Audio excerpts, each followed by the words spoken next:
We are outside the town of Searchlight, about an hour from the Las Vegas Valley, and surrounding me are about 100 piles of cremated remains. Federal officials who oversee this land tell me that they are in fact human, but who they belong to remains a mystery.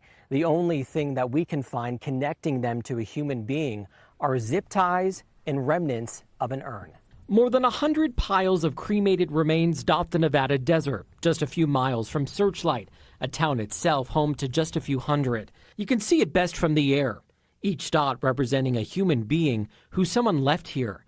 Mounds and mounds of remains abandoned right off a dirt road, where a person came across them several weeks ago and notified authorities. Since then, the Bureau of Land Management working to figure out just who's responsible. Our loved ones are so connected to us, and paying tribute is really the final opportunity we have to memorialize a life. Kurt Soph is a funeral director in Utah. We interviewed him recently for a different investigation involving a shuttered funeral home. While spreading ashes on federal land is not a crime, failing to dignify the dead is. Nevada law requires funeral operators protect the dignity of all remains. What we truly strive to do is care for the living while we get the dead to where they need to go.